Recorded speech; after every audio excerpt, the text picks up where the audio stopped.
నేనంతా ఎవరికి అన్యాయం చేయను కదా, అన్ని నాకే జరుగుతున్నాయి, నాకే ఎందుకు ఇలా, నేను ఇన్ని దానాలు చేస్తాను, ఇన్ని పూజలు చేస్తాను, నాకెందుకు కష్టాలు వస్తున్నాయి, నాకెందుకు అప్పులు పెరిగిపోతున్నాయి, నాకెందుకు రోగాలు వస్తున్నాయి, నాకెందుకు కేసులు అవుతున్నాయి, వివాదాలు అవుతున్నాయి, నాకెందుకు శత్రువులు తయారవుతున్నారు అనే భావనలో ఉంటాం. ఇవన్నీ నీకే ఎందుకు జరుగుతున్నాయి? ఎందుకంటే నీవు ఎందుకు జన్మించావో తెలియదు. పోనీ అది చాలా మంది అది తెలుసుకోవడం కోసమే తపస్సులు చేస్తూ ఉంటారు. పోనీ నీవు ఎంత గొప్పవాడవో నీకు తెలియదు, నువ్వెంత గొప్పదానవో నీకు తెలియదు. మీరందరూ గొప్పవారా కాదా? గొప్పనే. నేనైతే ఎంత గొప్పవారు?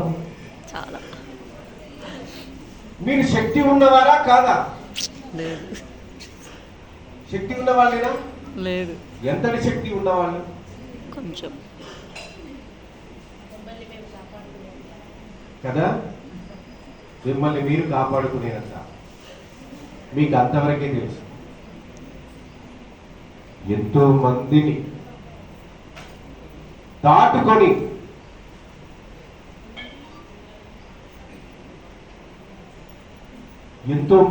ఎంతో శక్తిని దాటుకొని ఆ శక్తి ద్వారా ఈ భూమి మీద కూడా ఇచ్చిన వాళ్ళు.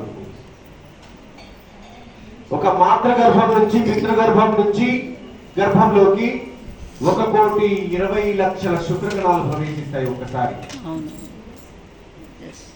ఒక మాతృదేవత గర్భం ధరించాలంటే మాతృగర్భంలోకి పితృగర్భంలో నుంచి మాతృగర్భంలోకి 1,20,00,000 శుక్రకణాలు చేరుకుంటాయి.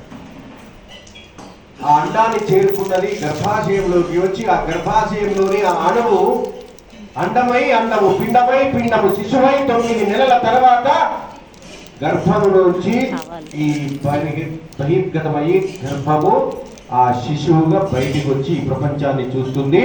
అదే నువ్వు. అవునా?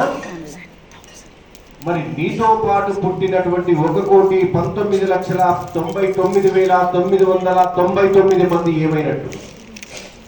నీకు మాత్రమే మానవ జన్మ పుట్టేటటువంటి అవకాశం నీకు ఎట్లా వచ్చింది? పుట్టకంతోనే కోట్ల మందిని దాటుకొని వచ్చి పుట్టినవు.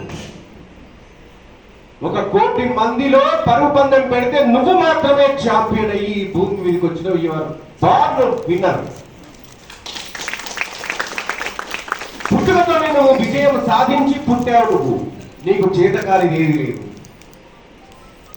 ప్రేమ పంచడం నీ వల్లనే అవుతుంది, సేవ చేయడం నీ వల్ల అవుతుంది, మార్పు తీసుకురావడం నీ వల్ల అవుతుంది, 10 మందిని ఉత్తేజం చేయడం నీ వల్ల అవుతుంది, ప్రోత్సహించడం నీ వల్ల అవుతుంది, 10 మందిని కంకర కట్టుకొని ఒక మంచి పనిలోకి తీసుకురావడం నీ వల్ల అవుతుంది.